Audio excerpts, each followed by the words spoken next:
તમને કંઈક કોમેડી શાયરી સંભળાવવા માંગીશું.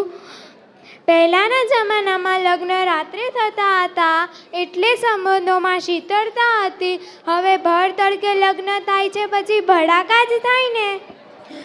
આંસુ તારા નીકળે ને આંખ મારી હોય, દિલ તારું ધબકે ને ધબકારા મારા હોય.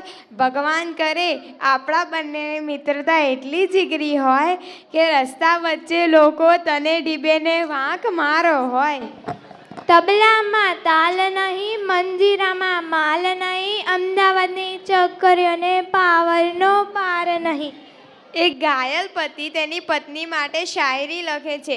એક ઘાયલ પતિ તેની પત્ની માટે શાયરી લખે છે.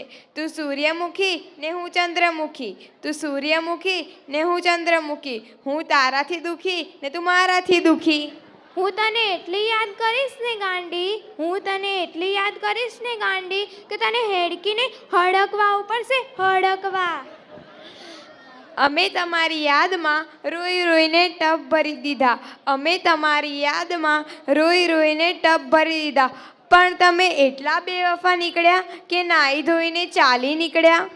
કળિયુગ છે સાહેબ, કળિયુગ. બાકી કોને ખબર છે કે મચ્છરને પણ અગરબત્તી કરવી પડશે, મચ્છરને પણ અગરબત્તી કરવી પડશે.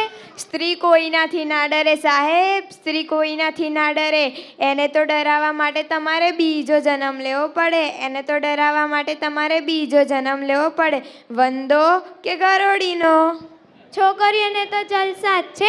લગ્ન પહેલાં પપ્પાની પરી, લગ્ન પછી ઘરની લક્ષ્મી. પણ છોકરાઓનું શું? છોકરાઓને લગ્ન પહેલાં પપ્પાનો માર, લગ્ન પછી ઘરવાળીનો. અમારા ગણિતવાળા સાહેબની તો વાત જ ના થાય. જો સાંભળો, અમારા ગણિતવાળા શિક્ષક સ્ટાફ રૂમમાં બેસીને ખાલી ડબ્બામાં રોટલી ડબોડીને ખાતા હતા. ત્યારે અમારા ગુજરાતીવાળા શિક્ષકે કહ્યું, અલ્યા આની અંદર તો શાક જ નથી ને. ત્યારે અમારા ગણિતવાળા શિક્ષકે કહ્યું, શાકને એક્સ ધારેલ છે. પત્ની 2-3 વર્ષ મોટી ગોતવી, પત્ની 2-3 વર્ષ મોટી ગોતવી એટલે ખીજાય તો એવું લાગે કે વડીલ બોલ્યા.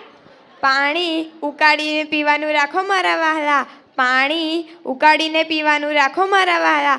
કારણ કે નદી અને તળાવમાં માછલીના બચ્ચા ડાયપર નથી પહેરતા.